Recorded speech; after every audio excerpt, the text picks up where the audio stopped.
Good evening, I'm Ces Orenia Drilon. I'm Pauline Verzosa. And I'm Sean Yao. The big stories tonight, inflation for February clocks in at 2.1%, better than what government expected. Will the momentum keep up as prices of some food commodities remain on the rise? And what's shaping up to be a bruising trade war is on, courtesy of the United States. We talk about its impact on the Philippines with financial strategist Jonathan Ravelas, who joins us later on in the program. And for only a second time since becoming pontiff in 2013, Pope Francis misses the start of Lent via Ash Wednesday ceremonies as he remains in hospital.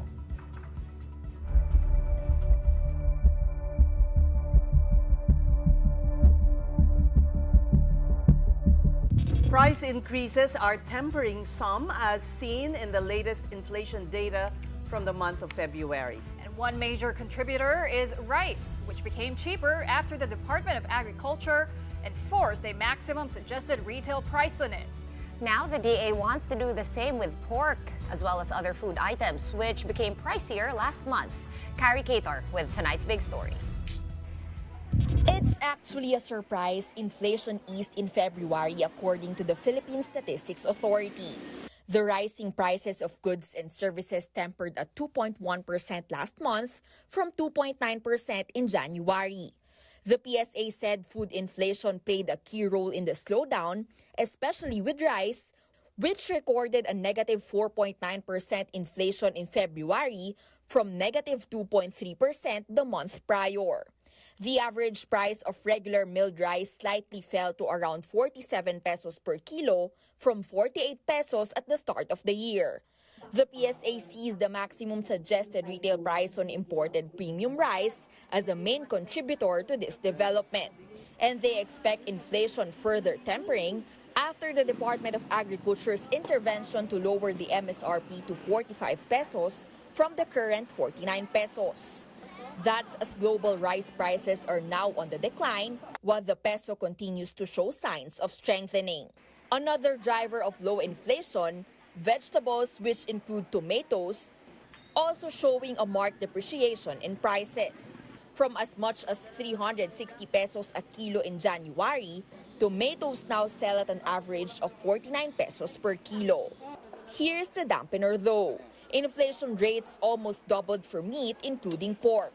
From 8.4% in January, pork price hikes quickened to 12.1%. We expect for pork to have the same thing na pag nagkaroon siguro ng maximum suggested retail price, then for pork, it might lead to a deceleration or even a negative inflation. Take this public market in Mandaluyong City, where the price of pork is still at least 440 pesos per kilo. Tumatas. Mataas po talaga. Yung iba talagang tipid po talaga sila kahit 100 lang. Okay na sa kanila, pinag-aati po. Dating 100, isang lutuan lang. Ngayon, pinagdadalawa na nila yung 100. Per the DA data, 1 kilo of pork is priced between 350 and 480 pesos in Metro Manila markets. But the agency assures this is the highest pork prices will go. Meron nang nakikita na mga pagbaba. Yung sa farm gate natin, tumaas yan to a level na 250 to 60. Now we're seeing 220 to 30, maximum siguro to 14. Even Malacanang is assuring of more stable prices for meat once the DA enforces the MSRP for pork on March 10. Ito po ay sinabi in particular ni Secretary Laurel.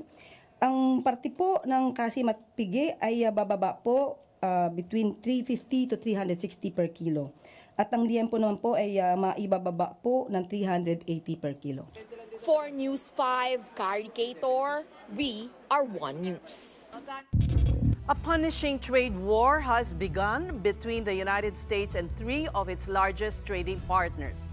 Tariffs on Mexico, Canada, and China took effect Tuesday midnight, drawing immediate retaliation from these nations. Mexican and Canadian imports are hit with a 25% tariff, while duties on Chinese goods doubled to 20% from the initial 10% last month. In his address to Congress hours after triggering the trade war, American President Donald Trump offered different reasons why he pushed through with the tariffs. First, the U.S. has trade deficits with Mexico and Canada. Second, both countries failed to curb the flow of fentanyl into the U.S., while Canada struck back by plastering tariffs on $100 million worth of U.S. goods over 3 weeks. China imposed tariffs on various U.S. food products ranging from 10 to 25%. Mexico will announce its own retaliatory tariffs this Sunday. Canadian Prime Minister Justin Trudeau offered some of the harshest critique yet against Trump days before he steps down from office. The United States launched a trade war against Canada, their closest partner and ally, their closest friend. At the same time, they're talking about working positively with Russia, appeasing Vladimir Putin, a lying, murderous dictator. Make that make sense. Now, it's not in my habit to agree with the Wall Street Journal, but Donald, they point out that even though you're a very smart guy, this is a very dumb thing to do. We two friends fighting is exactly what our opponents around the world want to see. Trump also doubled down on his tariff threats in his speech before Washington lawmakers, claiming the world has been unfair to the U.S. Reciprocal tariffs will kick off April 2nd on countries that charge duties on America.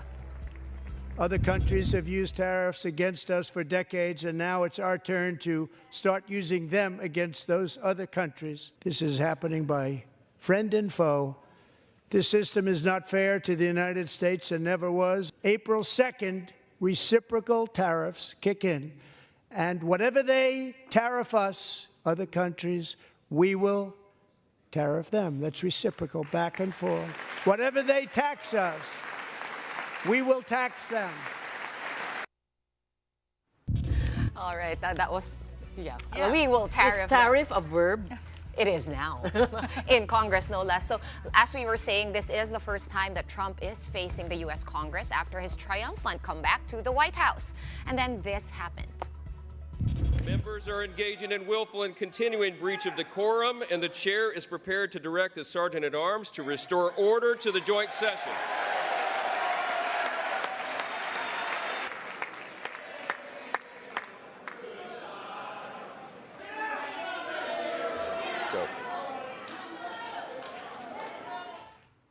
Opposition Democrats staged protests during Trump's speech by raising signs that read, quote, "False and save Medicaid." Another representative also held up a sign that read, "This is not normal."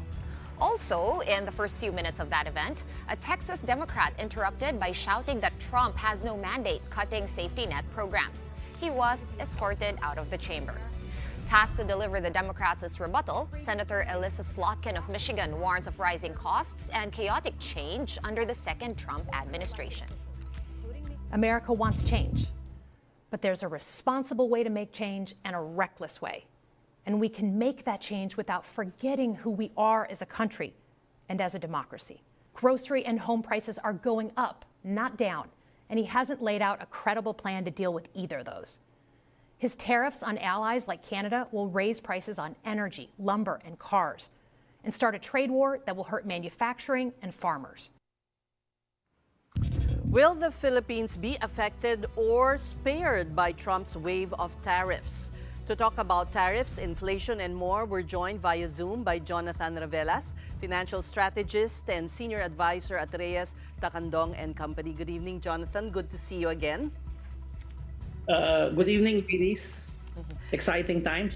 Yeah, indeed. Oh, well, I don't know.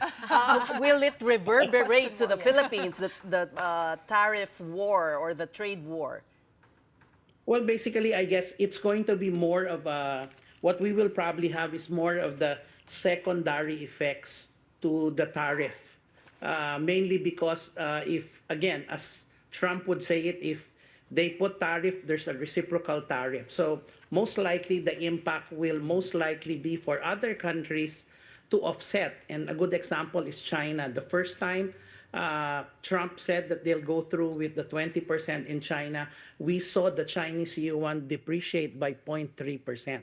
So that is a typical reaction of countries that would want to ensure that they can try to cheapen their goods by slowly depreciating the currency. And looking at the Philippines being a net importing country, especially for food, then we could get affected with the weaker peso.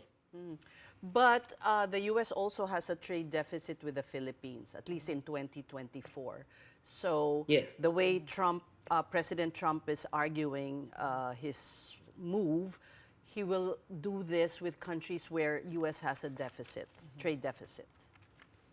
So Yeah, so that's why it's more of secondary to us. So basically, it's the after effect. So I think when it comes to the Philippines, we're really more of a domestic-driven economy. So it's the secondary effect that actually hurts us, especially when you import food.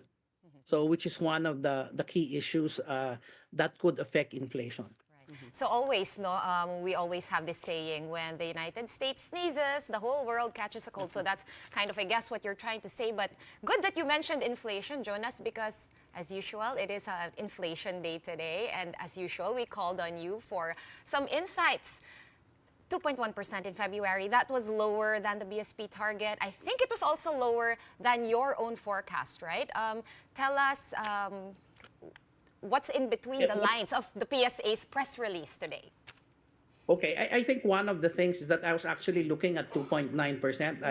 I feel that the impact of the prices, but what actually really brought it down is that we saw a negative 4.9% drop in rice prices. So this was actually very significant, and probably compared to a year ago, which we saw an increase of over 23%.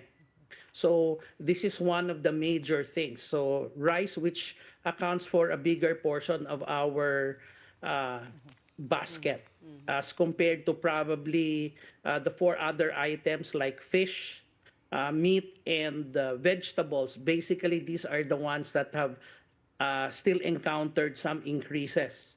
So from a low of 2.9% all the way to a high of 8.8% for meats.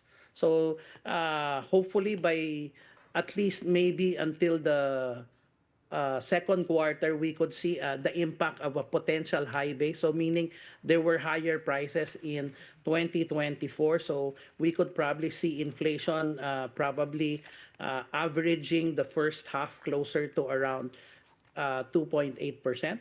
So this actually gives the idea or the potential that the BSP could really cut policy rates by 50 basis points. Thanks to the oil prices, the peso has appreciated to around 57.30. So this is actually a good opportunity to be able to cut policy rates so that it could help the economy sustain growth, especially now that we're starting to see the impact of this drop in rice prices. This could eventually unlock consumers' spending, meaning they can shift to other potential spending, whether it's food or other discretionary items. The next question, if I may Okay. follow up quickly, Sas, no? The next question there is this sustainable? What the government did, they amended the rice tarification law. They did cut tariffs from 35% to 15%. Do you think that's just coming to effect now, or is this sustainable in the long run? And I don't know if you can also, in your answer, input the possible inflation effect on inflation of the increased tariffs that the U.S. is imposing. So most likely, is it sustainable? The question, the answer is no. If the trade war heats up, then definitely there could be what people will call a competition among other currencies. So there could be a currency war as well, meaning most of the countries will want to continue to be selling to the U.S., which is still the biggest economy. They'll try to cheapen their currency. So in effect, that will mean a stronger dollar. That's bad Okay? for us. So Bad for us. the other thing is Trump also wanted lower fuel prices, and this is eventually happening now. And lower oil prices is actually good for us. This is positive for the Philippines. So it affects from transportation all the way to importation of food because we eventually try it's part of it. So probably until the first half, I think it's still manageable. But if the escalation happens, the impact really is the secondary effect, meaning the peso will depreciate.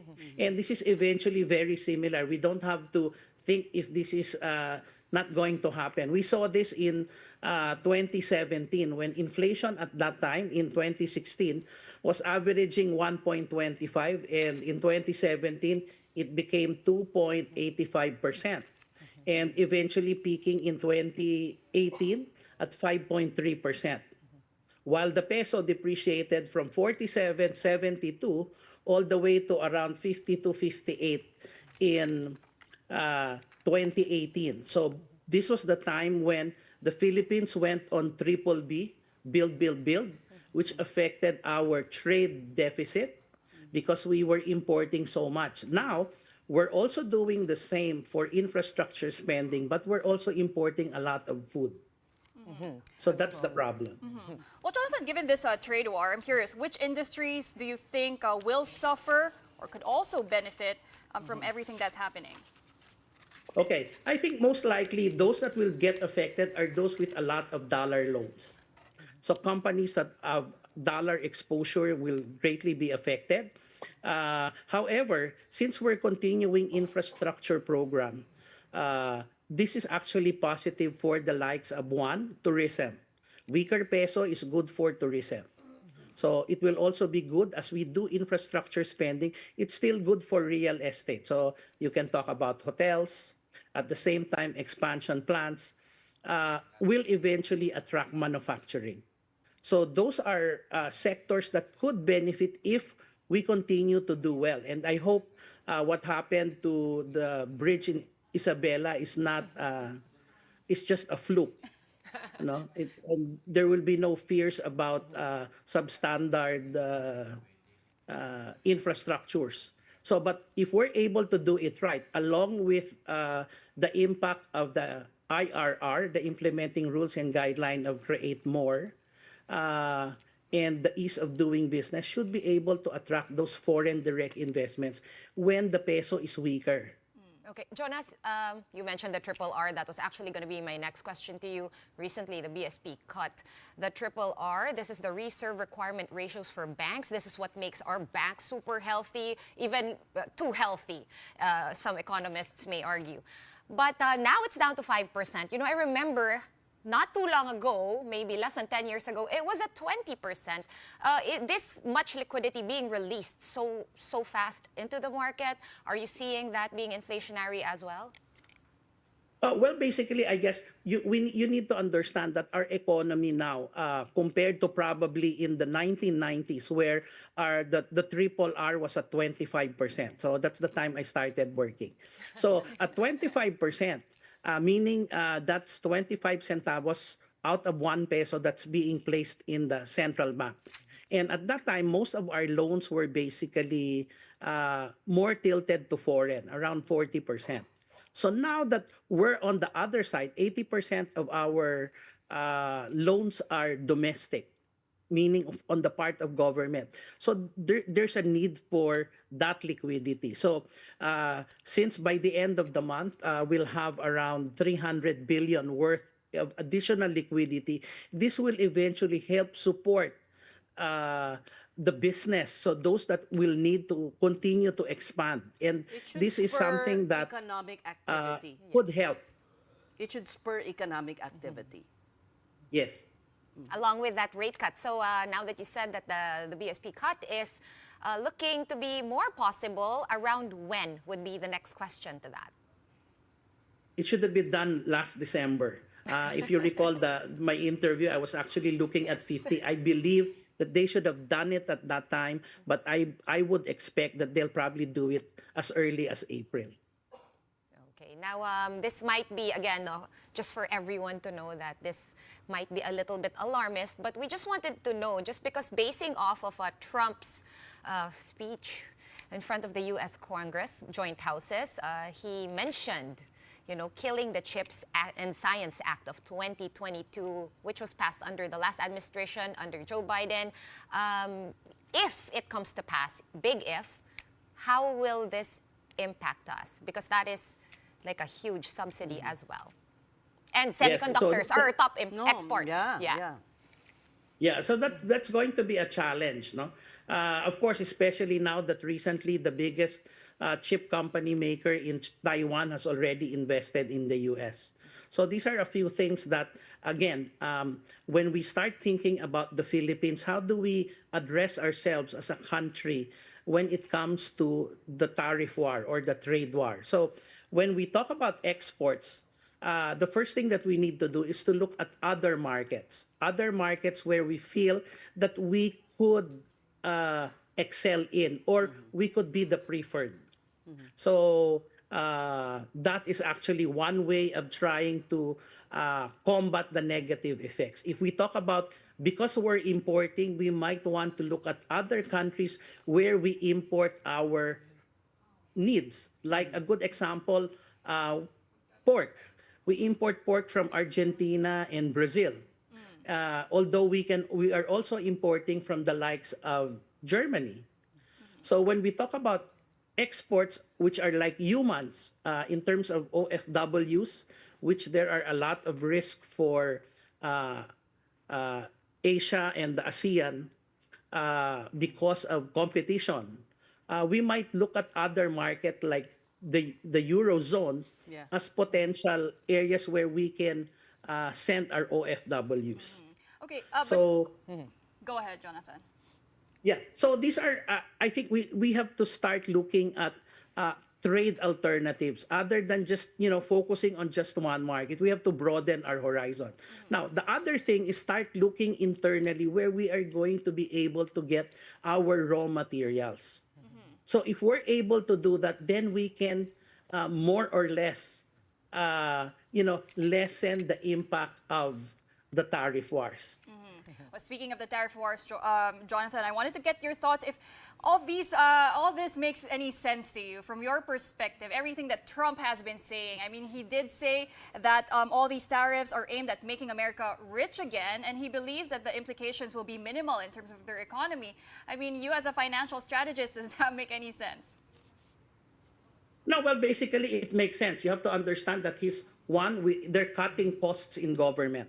So that should lessen the cost of doing business for the government. So imagine that right now, for the U.S. to come up with $1, they need to borrow $3 just to produce that $1 because they have high expenses. And what is he doing the past few days? He's been trying to cut all the aid.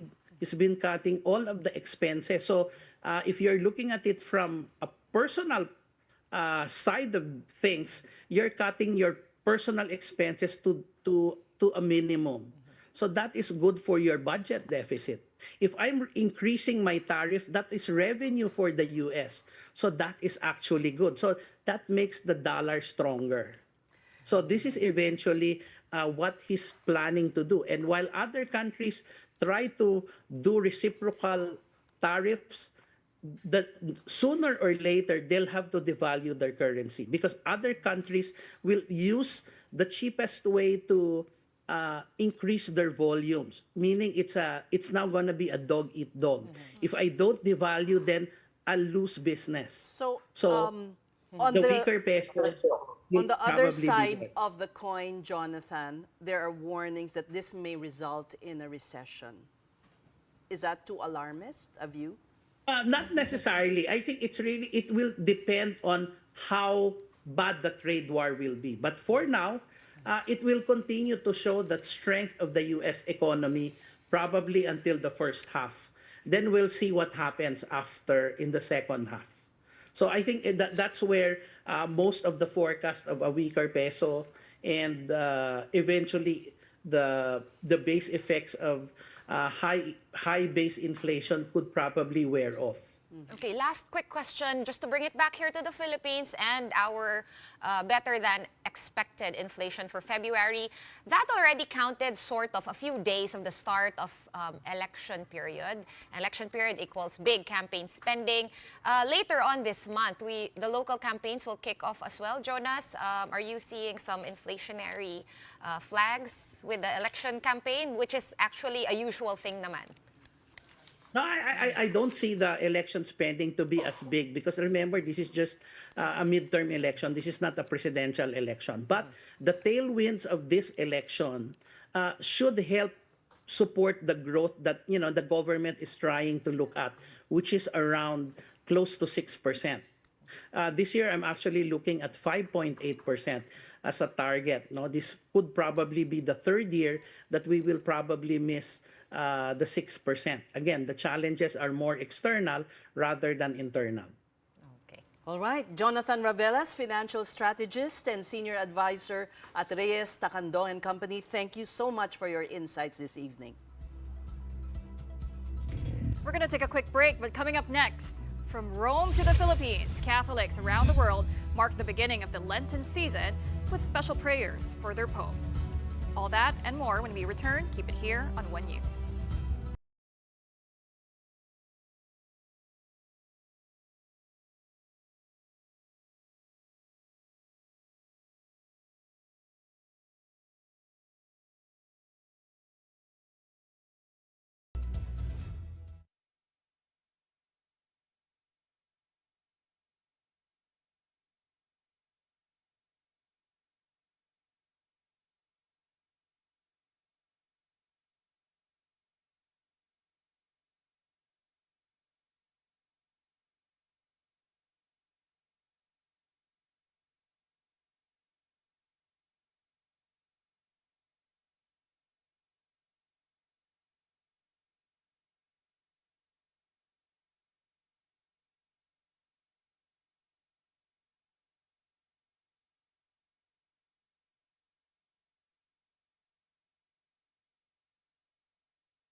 Fatalities have been withheld.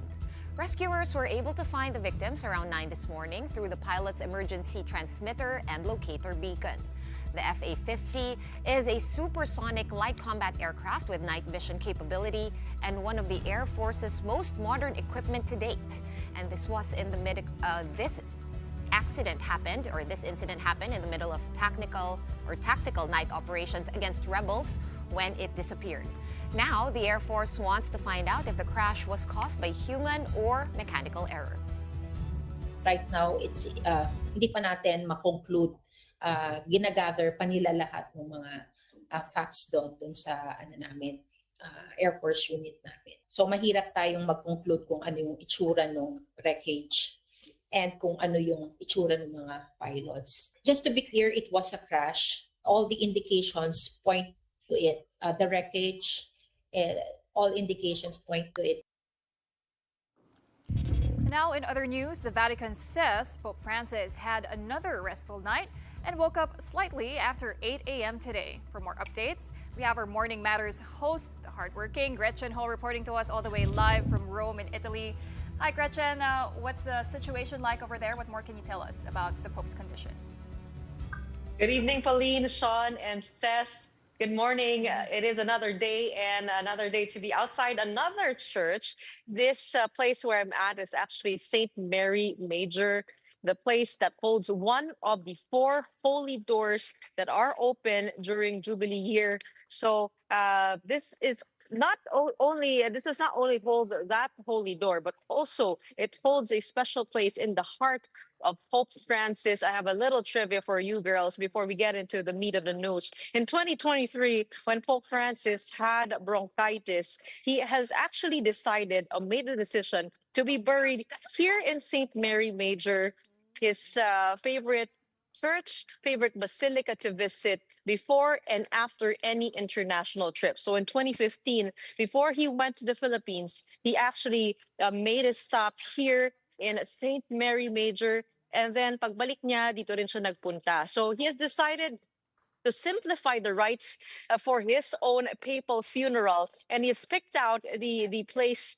to be buried right here inside. We don't know where that is yet, but what he said in 2023 that they are already prepared and they know what to do. And speaking of the Pope, it is good news that as of 8 a.m. today, he slept well. So ito yung sinasabi ko kahapon sa inyo na yung pagtulog niya kahapon, sinabi lang, he slept through the night. This time, he slept well. So, ibig sabihin, magandang pagtulog at 8 a.m. daw siya nagising. So, tinanong natin kung anong meaning ng 8 a.m. Bakit kailangan sabihin na 8 a.m. siya nagising? Sabi ni Father, nakausap natin, ay medyo late daw yon. So, it's a good sign. But who knows, right? But we can do all the over-analysis we can do with those statements, but we're just trying to identify trends with the medical bulletins released by the Vatican. Of course, we know in the past day, in evening last night, there was no new medical crises recorded. So we were waiting for that at 8 p.m. or 7 p.m. in the evening. No new medical crises and no respiratory failure nor bronchospasm. So medyo nakatulog ng mahimbing itong si Pope Francis. Clarify lang, Gretch, is he still on that mechanical ventilator up to now? So right now, he is actually alternating the high-flow oxygen therapy and also the non-mechanical ventilator. We do know that he still had that on until this morning. We don't know what's going to happen the rest of the day. But what we're seeing is in the medical bulletin is that he transitioned to high-flow oxygen therapy. Tapos he will resume non-invasive mechanical ventilation. So parang nililipat-lipat nila yung dalawang treatment na yon. Okay.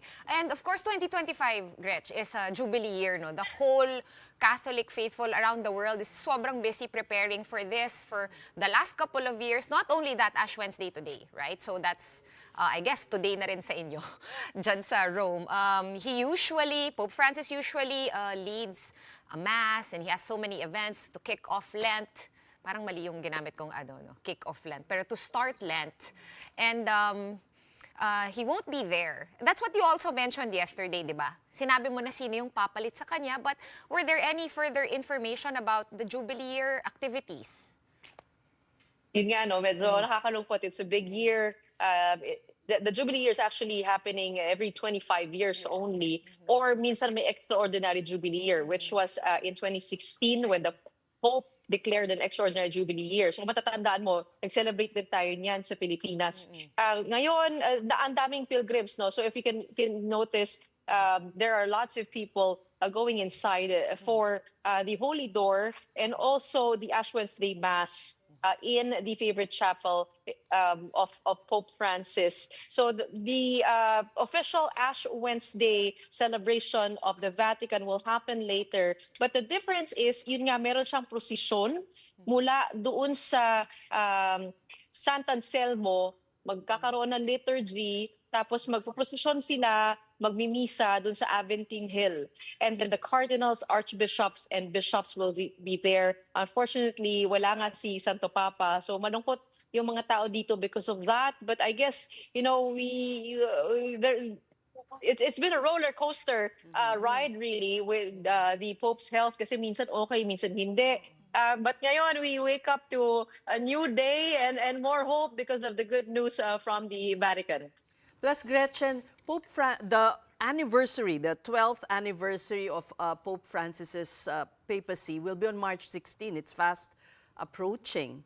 Are there any people who are, you know, who plan some memorial, perhaps, celebration on his 12th anniversary?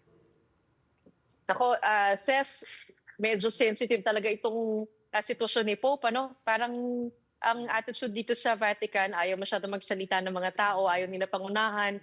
When you talk about possible scenarios when it comes to the Pope,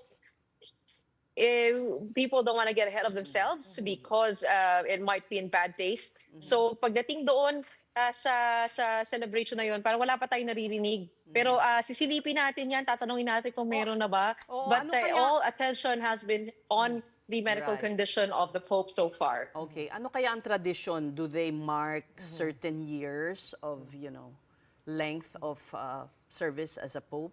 Something like that. O, tatanungin din natin yan, Ses, ano? Di pa natin alam yan. Pero ang alam natin, si Pope Francis has said at one point that he might not survive this. So, yun din yung, yung isa sa mga nasa isipin ng mga tao. Pero kahapon nakausap natin actually si Ambassador Myla Makahilig, na Philippine Ambassador to the Holy See. And you know, there are some rumors around here that there are speculations that a resignation might be in the offing because dumating yung Secretary of State na si Pietro Parolin, yung second in command ni Pope Francis, sa kanyang papal apartment sa Gemelli Hospital no Sunday. If you take a look at that that whole thing, Sunday is the busiest day for the church, and yet the Pope received the Secretary of State. So sinasabi nila na baka katulad daw ni Pope Benedict noon, yun din yung nangyayari kay Pope John Paul II nung nagkasakit siya. Ang daming mga haka-haka. But there's no discussion yet that I'm hearing over the anniversary. I will get to that though. I will ask around if meron nga bang pinaplano ang simbahan. All right, well, thank you very much for giving us updates once again all the way there from Rome. That was Morning Matters host Gretchen Ho. And speaking of Ash Wednesday, churches across Metro Manila held masses today to usher in the Lenten season. Let's take a look at a few of them. At Baclaran Church, long lines of churchgoers formed outside to receive ashes from nuns. At St. Peter Parish Shrine of Leaders along Commonwealth Avenue, parishioners remained indoors to receive ashes from priests and lay ministers. And in Quezon City, United Methodist pastors brought the tradition to commuters and motorists, administering ash on their foreheads at a busy EDSA intersection.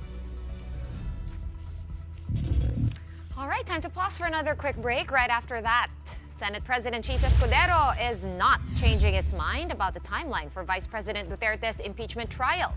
This is amid growing calls to rush the proceedings. We have the details next. Keep it here.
Cheese, sent us the timeline, no?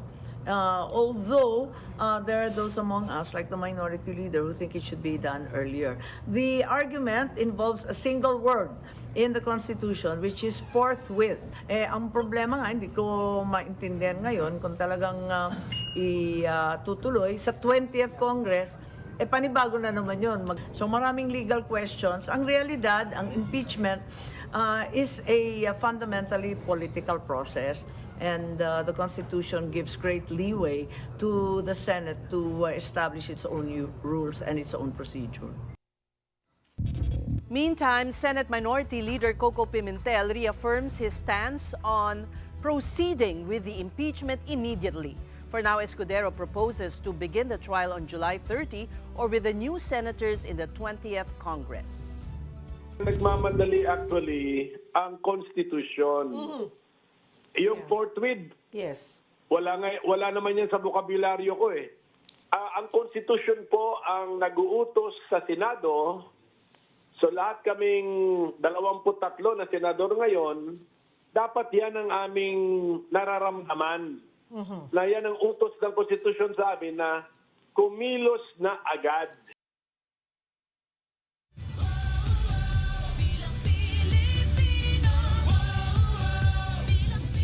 Senator Risa Ontiveros is calling for a joint congressional inquiry on why the Commission on Elections still hasn't secured certification for the security and accuracy of the automated election system. Ontiveros cited Republic Act 9369, or the Election Automation Law of 2007, where it stated that an international entity should confirm via certification that the AES is functioning properly, securely, and accurately 3 months before the conduct of the elections.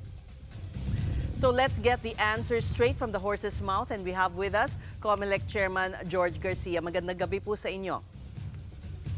Magandang gabi po, Ma'am Ses, Ma'am Sean, at Ma'am Pauline. Magandang gabi rin po sa mga kababayan natin.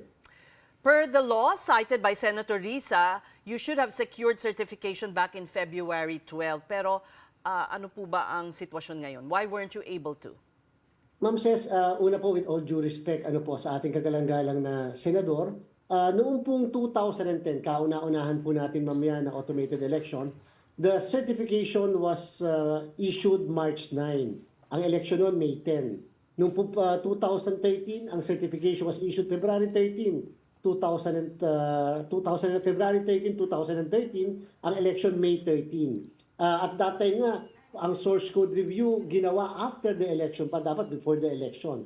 Noong 2016 po, April 30 ang certification, samantalang ang election, May 9. Noong pong 2019, ang certification na issue, May 3. Ang election, May 13. Isipin niyo po, a little over 10 days lang, may election na. Yes, at noong 2022 po, Ma'am Ses, May 6 ang certification, at ang election May 9, 3 days na lang election na. So ano po ibig sabihin? Yun naman po kasi 3 months na yan, hindi naman po mandatory.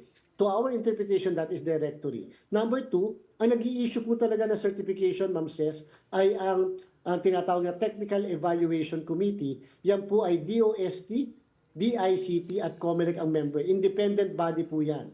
At therefore, nakadepende rin sila sa isang international certifying body. For your information po, ang ating pong machine, software at saka hardware, yung transmission tapos na po kami as early as February. Kaya lang po, ang kaibahan nito ngayon, meron po tayo kasing OVCS, o yan po yung Overseas Voting System, na kung saan po, kinakailangan pati po yung system na gagamitin sa overseas, yung internet voting, kinakailangan din pong i-certify.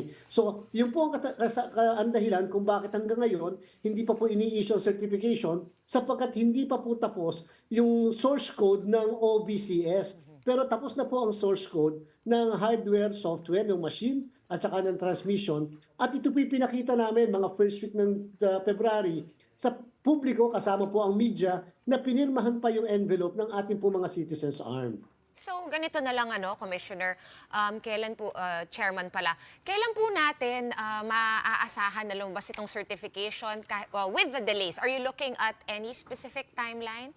Before the end of the month po, makukuha namin yung certification. In fact, by next week, which is March 11, madedeposit na namin ang lahat ng source code ng tatlo ng source code ng ACM, ng software at saka hardware, ng transmission at saka po ng OBCS by March 11 sa Bangko Sentral ng Pilipinas. And therefore, that will also be the signal na we will just wait for a little more days before the international certifying body will forward to the TEC the certification that is being required by law.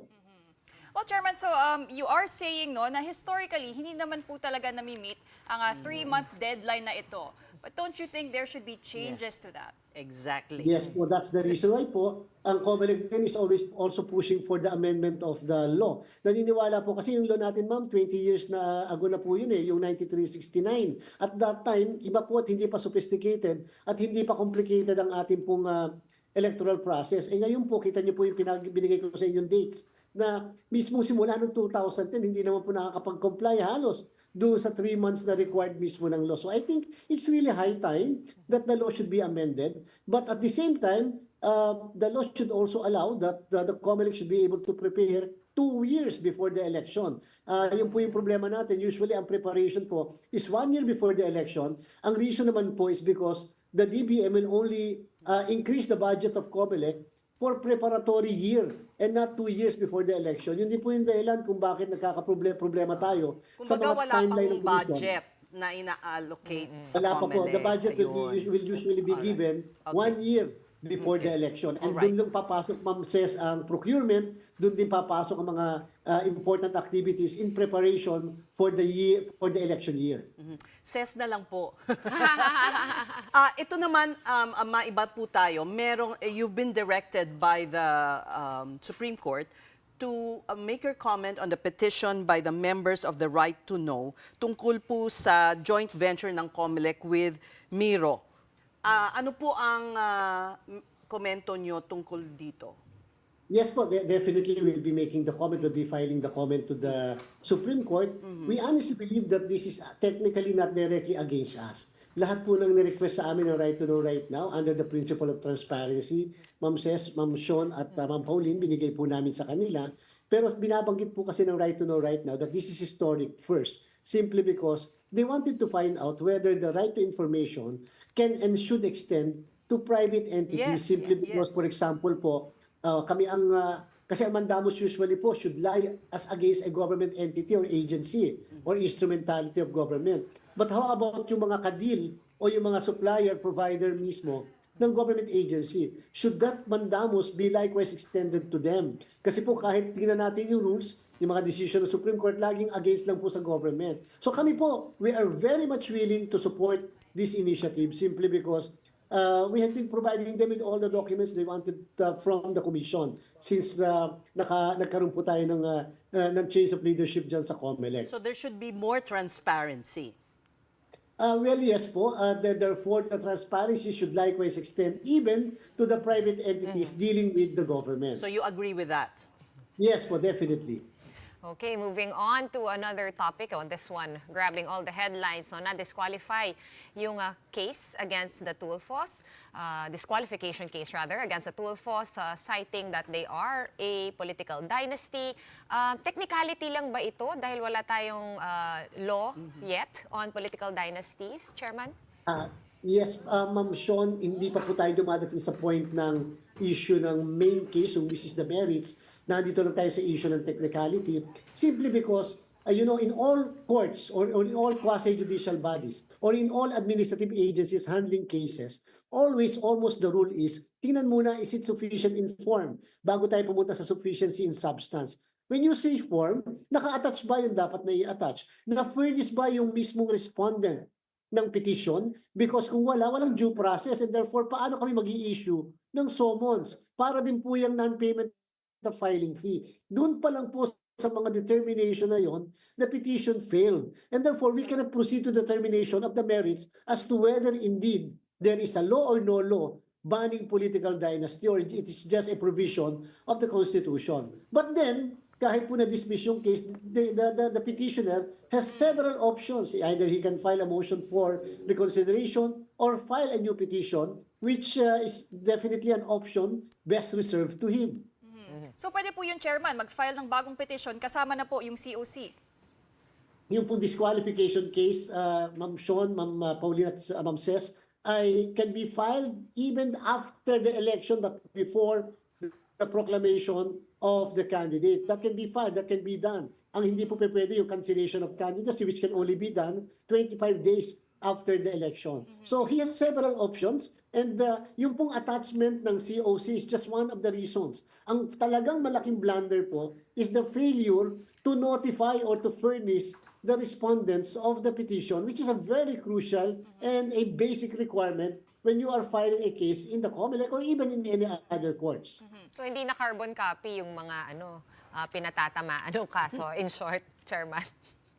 Yes po. At wag po sila mag-alala dahil total po, we will come to that the Comelec will be resolving the merits of the case in the event that the proper petition will be filed before us or in the event that perhaps the petitioner will be able to cure the defect that had been seen and determined by the division of our commission.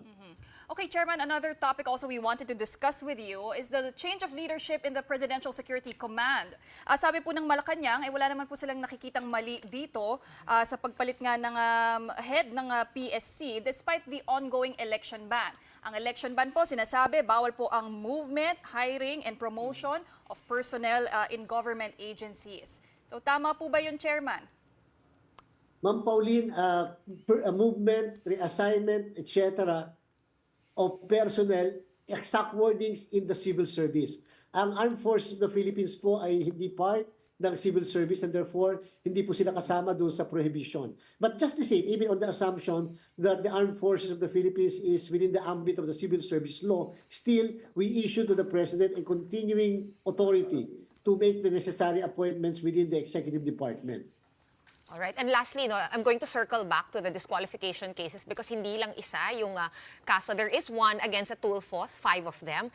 But there are a couple more cases against Erwin Tulfos specifically. I know I caught a report, Chairman, that you said one of the decisions is going to be out next week. What about the others? Meron ba kayong deadline since papalapit na yung election? Kung kailan ba dapat mailabas, kahit na soft target, kung kailan mailabas itong mga desisyon ng Comelec? Ma'am Sean, I think as far as our records are concerned, isa na lang po yung pending involving Congressman Erwin Tulfo. And therefore, the Comelec division is now determining as to the sufficiency in form. And if just in case that the sufficient form is satisfied, then hopefully by next week we'll be able to come up with a decision on the merits. Just in case that they're able to determine that the petition is indeed sufficient in form. So hopefully po by next week, Ma'am Sean, ma-desisyonan po yan ng Comelec Division. And ano naman yung latest, Chairman, about the ACAP distribution guidelines because of the elections? Yes, Ma'am Sean, Ma'am Ces at Ma'am Pauline, we received yesterday the guidelines that we had been asking the DSWD. Initially, when we granted the exemption, yung initial request nila 882 million para sa ACAP. Hindi po ganun kalaki yon. But then, the grant was so conditional. We demanded for the production of the guidelines. We said that the guidelines should be produced. We wanted to find out sino ba mabibigyan. Paano pinili ang mga beneficiaries? Baka naman gamitin ng politiko yan. Dapat hindi magagamit ng politiko yan at all costs. So, sinabit po sa amin ang guidelines, but we deferred in the meantime consideration of the second request, which is actually a 12 billion peso request for the exemption of another batch of ACAP. Yan po, titingnan natin, pinag-aaralan na namin ngayon, yung mismong guidelines na in-issue ng DSWD as to whether it complied with practically all the conditions that we set during the first request for exemption. Alright, marami pong salamat sa inyo, Comelec Chairman George Garcia.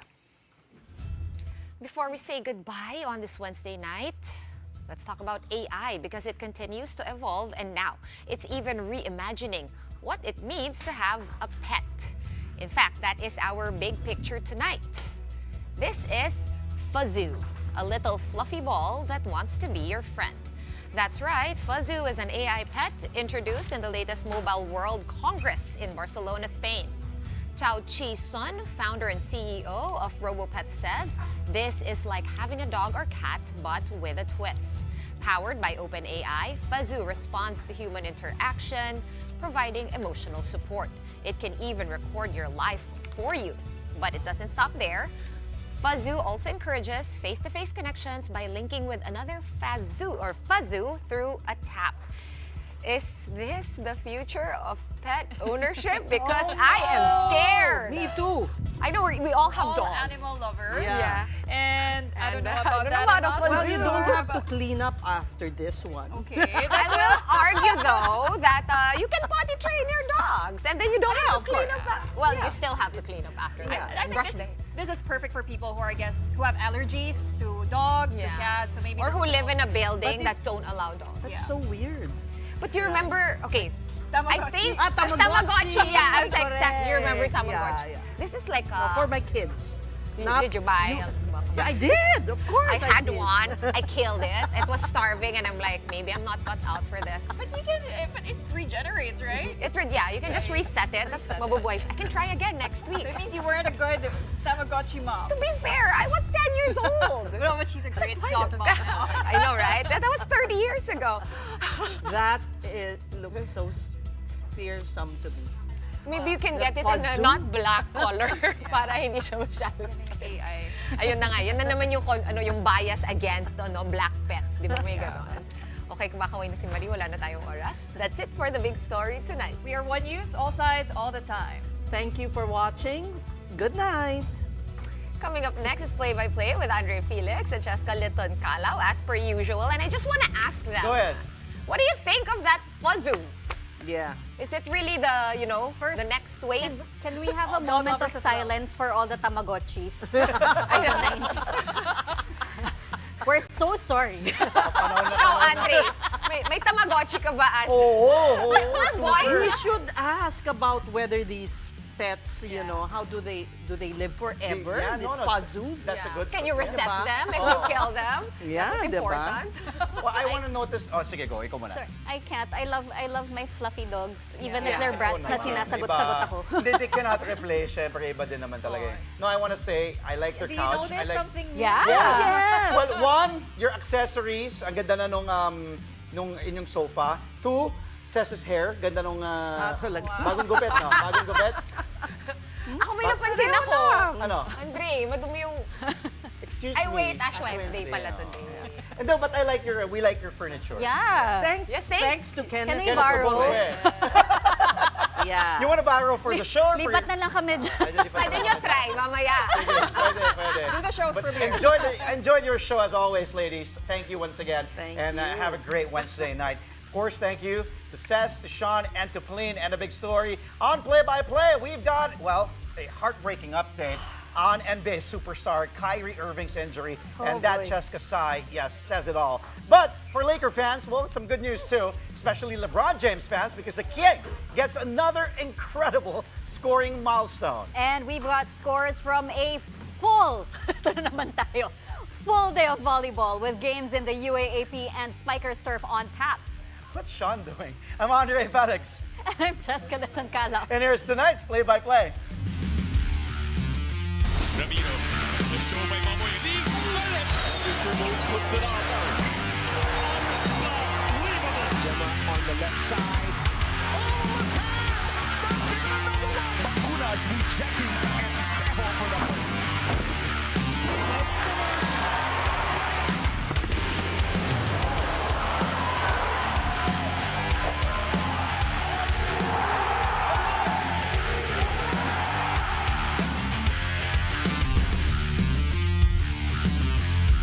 Check, I know last night I was casually joking about how malas Dallas has been this season, and I apologize because this is definitely perhaps the biggest blow in the Dallas Mavericks' ugly season so far, Check.